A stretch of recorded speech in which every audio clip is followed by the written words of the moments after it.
سورہ العصر میں اللہ قسم کھا کر فرماتا ہے کہ زمانے کی قسم یقیناً ہر انسان نقصان میں ہے۔ یہ کون سا نقصان ہے جس کے بارے میں اللہ نے زمانے کی قسم کھائی ہے، اور یہاں زمانے سے کیا مراد ہے؟ کون سے زمانے کی قسم؟ اصل میں کیا ہے؟ یہاں نقصان کا مطلب وہ نقصان نہیں جو ہم عام طور پر استعمال کرتے ہیں، بلکہ یہ نقصان دراصل اس بڑی تباہی کا نقصان ہے جس کے بارے میں اللہ نے قسم کھائی کہ سوائے ان لوگوں کے جو نیک اعمال کرتے ہیں، ان کے علاوہ ہر انسان کے لیے تباہی ہے۔ وہ تباہی ہے جس کے بارے میں انسان نے خود کو لا علم رکھا ہوا ہے۔ سورہ العصر قرآن مقدس کی ترتیب کے لحاظ سے 103 نمبر سورہ ہے۔ یہ نام سورت کی پہلی آیت کے لفظ العصر سے ماخوذ ہے۔ یہ سورت جامع اور مختصر کلام کا ہے۔ اس کے اندر چند الفاظ میں معنی کی ایک دنیا بھر دی گئی ہے۔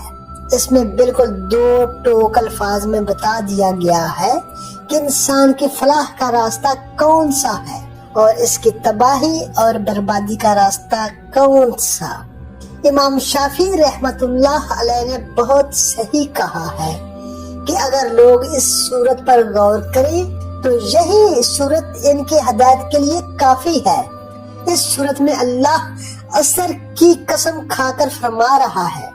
عصر کے معنی زمانے کے ہیں، یعنی لفظ عصر میں زمانے یا وقت کے گزرنے اور اس کی تیز روی کی طرف اشارہ ہے۔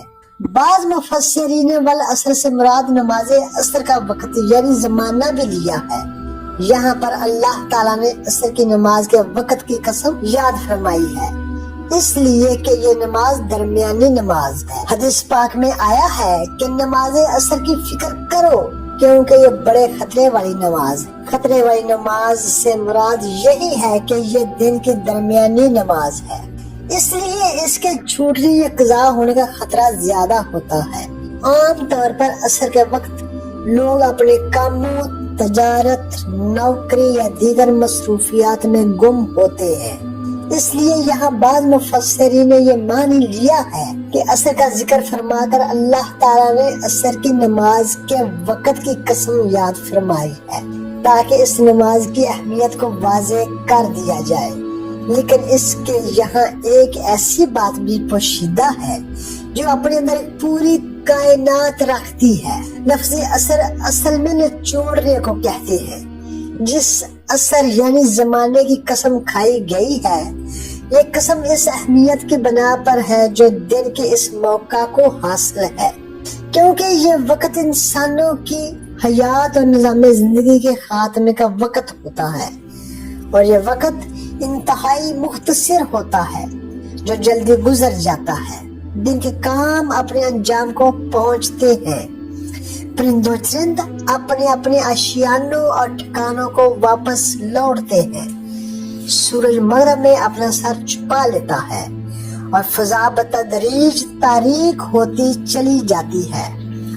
ناظرین، اللہ پاک سے دعا ہے کہ ہمیں اس سورت العصر کا معنی و مفہوم سمجھ کر اس پر عمل کرنے کی توفیق عطا فرمائے، آمین۔